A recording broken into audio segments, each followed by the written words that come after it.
Finarbed, fin du monde, fin d'un monde et début peut-être d'autre chose. Quand on est acculé à quelque chose, comment on continue? Et je pense que Finarbed joue sur le rythme de ce fil qui est la vie. Anna visut aritanezan, ritket. Askemese. Dans la première saison, c'était quand même une histoire de 3 personnages, la rencontre de 3 générations. C'est-à-dire qu'il y a un vieux monsieur qui s'enfuit de sa maison de retraite, une femme, Marie, que je joue. Elle a beaucoup d'ambition et puis elle se rend compte que son mari la trompe et que les projets qu'ils avaient ensemble tombent à l'eau. Et puis il y a un jeune garçon qui lui est carrément en fuite. Et ces 3 personnages-là vont apprendre à faire connaissance, ils seront bien obligés. C'est là qu'elle prend la route et qu'elle part à l'aventure un peu sans savoir trop ce qui l'attend.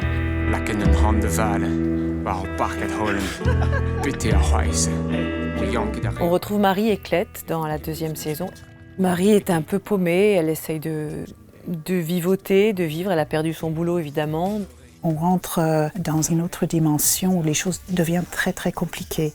Tout le monde cherche quelque chose et est confronté à des obstacles. Il y a 2 nouveaux personnages. Maëlys, qui est une jeune femme qui a 25 ans, qui est un peu paumée dans la vie, qui est dans un squat de campagne, et la mère de Clette, qui est à la recherche de son fils. Donc l'histoire commence quand Anne appelle Marie et lui dit « Mon fils a disparu ». Pius de Zerpelgoms. Anne et Omaron. Mon Clette.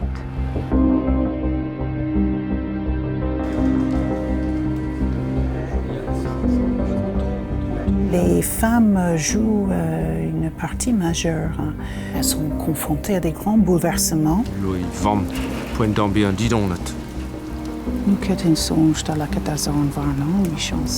Et donc on découvre au fil des événements que c'est vraiment ni noir ni blanc. Un projet comme Finarbed, c'est super, la première fiction en breton dans la modernité, le divertissement. C'est en ça que c'est génial de pouvoir toucher des jeunes générations et des moins jeunes, et aussi d'autres gens ailleurs qu'ici. Parce qu'on voit des séries justement étrangères qui nous parviennent, des séries nordiques ou américaines ou espagnoles, portugaises.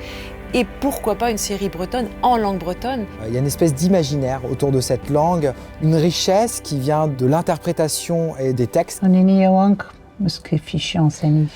Garpen Pelal.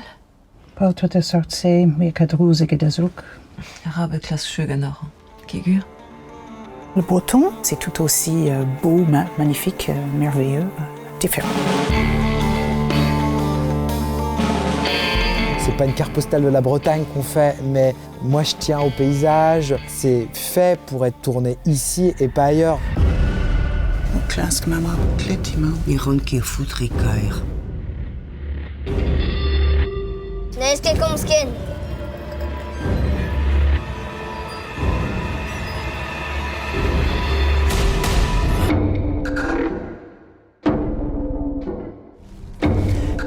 Nos voir en quel. Clette! Ils ont le chicot.